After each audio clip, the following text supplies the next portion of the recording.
everybody, welcome back to News by Muse. We are here with Carlos from A Real Bug's Life Season 2. Yes, it's already a year. Can't believe it. But what has this year been like for you since the last time we talked for A Real Bug's Life Season 1? Michael, nice to see you again. Thanks for having me.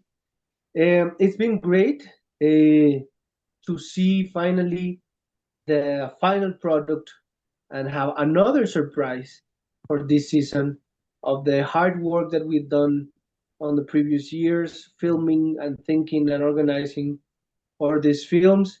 And on the side, I've been developing also my PhD research with indigenous communities in the Amazon.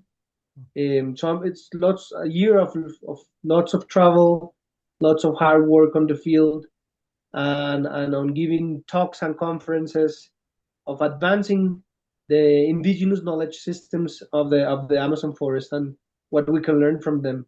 So that's a big task. Yeah, So maybe also with the bees, I'm also on a big task.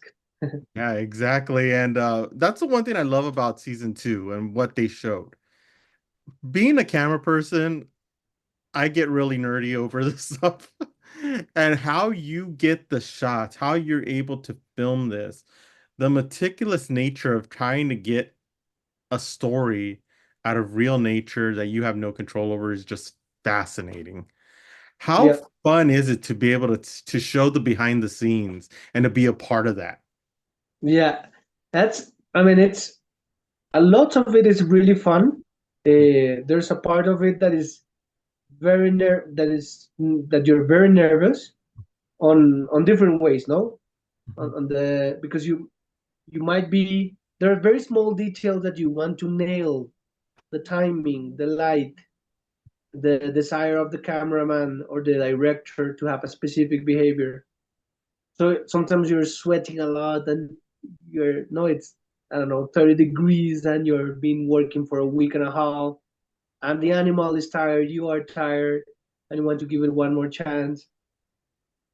That is intense. Mhm. But on the behind the scenes is more easy. No, because it is strange because I am not. I think I can act, but I am not a. I haven't been trained as an actor, so I just have to be like kind of no like myself. I'm a teacher, no, so maybe I can perform as a. Teachers are also performers in a way. So it is strange because you're just telling your story, you're Mhm. responding to you're doing your thing and hoping that it's interesting for the audience. I said like, well, really? Are we in that point that people are interested in biologist work? Okay, cool, let's do it. Let me Yeah, tell you what I do. exactly. And that's the thing. It's like you kind of are like teaching. Mhm. When it comes to National Geographic series, especially like this, you are like teaching because a lot of kids are watching this from your perspective, a cameraman's perspective, the whole process of producing something like this really does delve into the kids and either want to become biologists, a nature photographer, because I think Yeah, your role is important because then it shows people what's going on in our world. I mean, so what is it like to be in this teaching, but in this aspect though? I love it. I love it, Michael. It's I would love to do this more often, no? To have an audience of millions of people abroad the planet. Mhm. That is just a dream world for a teacher.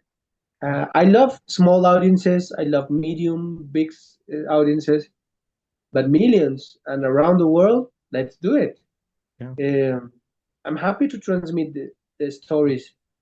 That I mean, the stars is not me, no. The stars is the animals, yeah. but I am the one who's at the moment being Mhm. capable of explaining what is going on.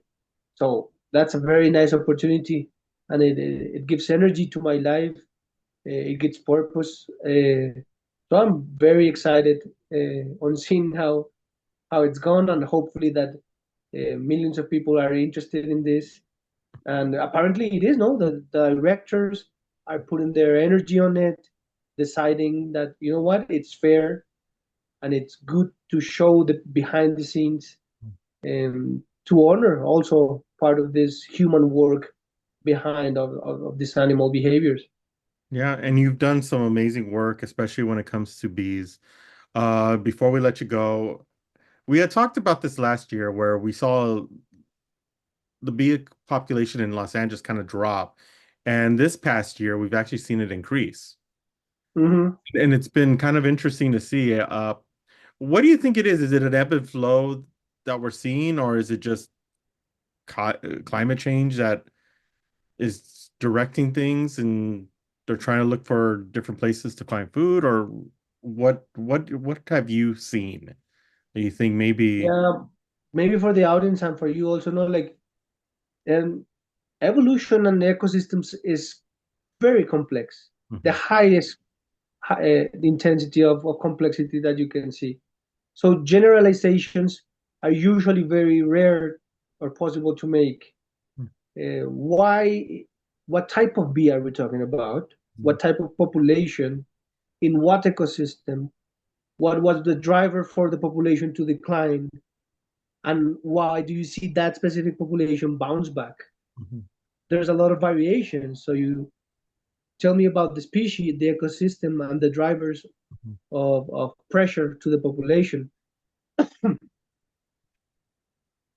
Maybe some of them were released, no?